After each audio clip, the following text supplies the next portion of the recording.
The Home Office recently released a statement of change on immigration rules on the 10th of September 2024, and quite a number of changes were made on, the UK immigration policies, and some of the different visa categories that were affected include visitors visa, skilled worker visa, student visa, even prospective students who are planning on coming to the UK. Some of these changes would definitely affect them, and that's what this video is going to be all about. I'm going to try as much as possible to only focus on the different changes that affect you and I. For those who watch my channel, there are quite a number of changes around ETA, some other immigration policies that were changed that might not really affect so many of us, because I can see most majority of my audience are majorly Africans, and Africans who reside in the UK. So I'm just going to focus mainly on those changes that affect the different visa categories. I'm not going to talk a lot about. I'm not even going to talk at all about the ETAs and other changes that might not really be directly related to us. So if this is something you'd like to know, you're actually, currently on a student visa or a skilled worker visa, or even a post-study work visa, you're definitely affected by some of the changes that was published on the 10th of September 2024. So yeah, if you're coming across the channel for the first time, do also hit on the subscribe button. And if you've been following this channel, you've subscribed, thank you so much for being here. And yeah, without further ado, let's get right into the video. So as mentioned earlier, there are quite a number of different visa categories that have been affected, but I'm going to start this video with the student visa.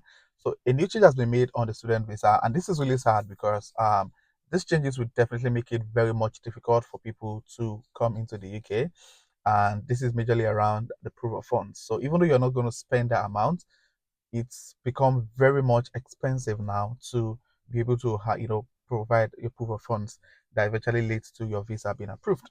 Now, as of today, on gov.uk, it states that if you're coming into the UK and you'll be living or studying in a city outside London, you're expected to have £1,023 per month for up to 9 months for your proof of funds.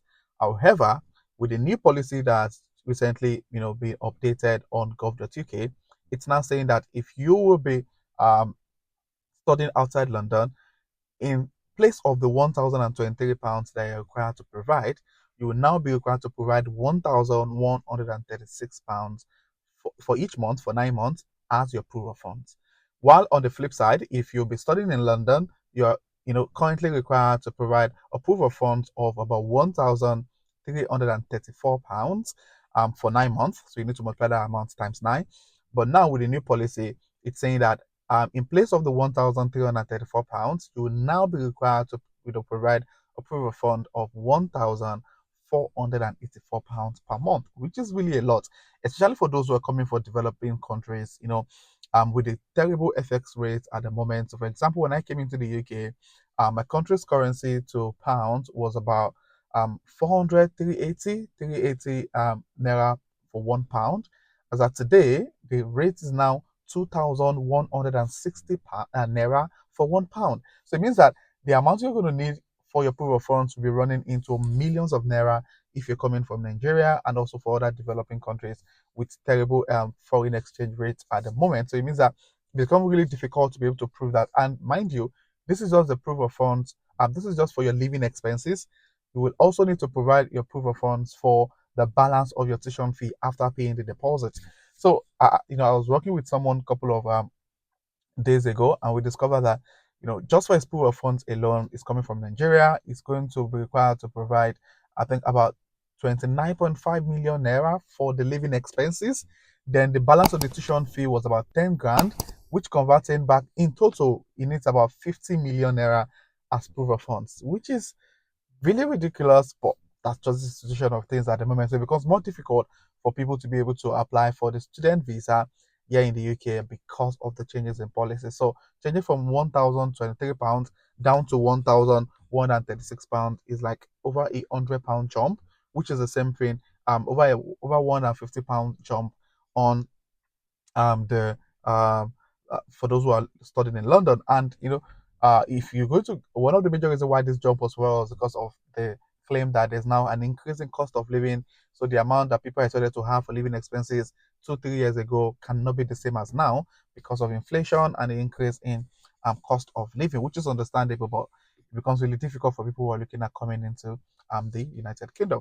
Now, another major change that has been made is on the skilled worker visa. So now, guys, the salary threshold that was released about, I think, in March 2024 showed that the amount of money, or the amount, the salary you should be earning before you're able to apply for the skilled worker visa. So what has happened now is there's now a new change. The immigration rule amended on the 4th of April 2024 contained a number of drafting errors, the most significant of which was incorrect salary rates for certain SOC codes. Practitioners and employers were advised to instead look at the skilled worker guideline, which contained the correct salary rates. The most recent statement of change amends the previous rule, correcting the drafting error for salaries. However, the correction will not be in place until the 8th of October 2024. Until that date, you must refer to the skilled worker guidance. So there are quite a number of errors in the salary.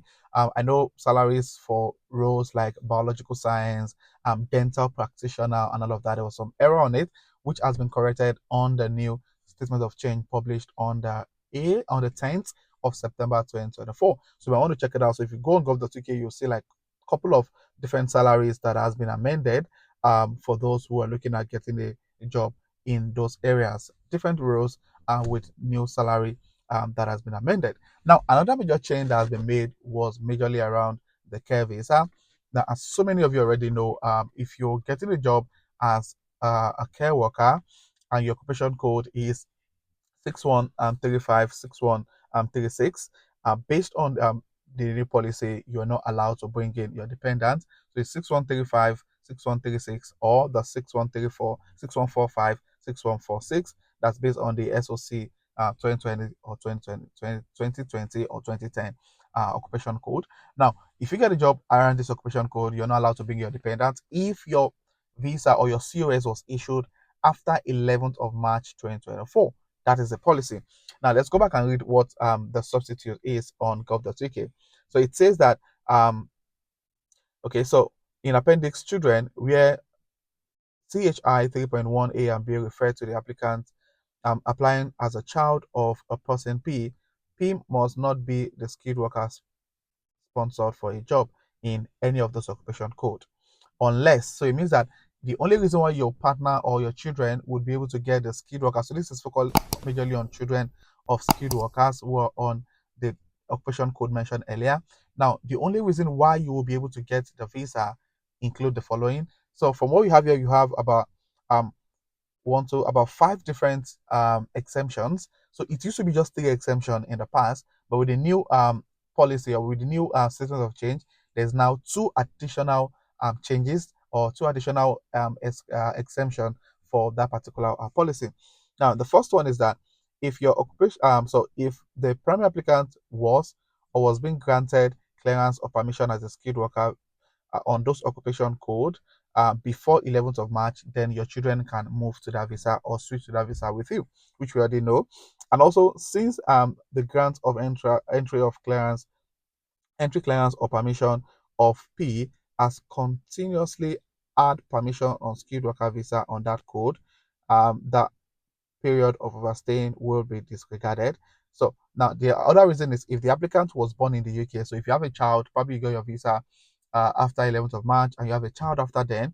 If the child is born in the UK, the child can always move to that visa with you. Now, these are the new exemptions that were recently added. So he said if the primary applicant is the sole surviving parent or has sole responsibility for the applicant, and this is an application for permission to stay. So if you're a single mom or you're a single dad and you got your visa after, because I got asked this question a couple of days ago by an individual on this channel.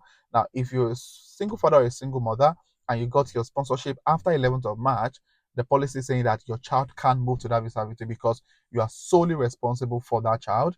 Therefore, your child is eligible to apply for the dependent visa. And also another reason is if the primary applicant has joint responsibility for the applicant with another skilled worker who is also sponsored for a job in one of the above occupation code, and this is an application for permission to stay. Now, this is a good one because one of the questions I get asked is, oh, what if I get a job as what's the word now? I get a job as a care worker and my partner also got a job also as a care worker, and we are all on different sponsorship. What about our children? Now, from the new exemption added, now it says that if the primary applicant has joint responsibility for the applicant with another skilled worker visa on that same occupation code, which is a good thing, means that your children can definitely apply to you. So apply for the job. So if you're currently on the 6135 and you're not granted sponsorship, my advice now is that you need to go and apply for a skilled worker job also with that same occupation code, and your children can then apply for dependent visa if the two of you are both on the skilled worker visa on the 6135. It's really a lot, but I think that's really one of the ways you can actually exempt your family from that policy that was implemented by the UK government. I hope you find this video resourceful. If you do, please do click on the like button.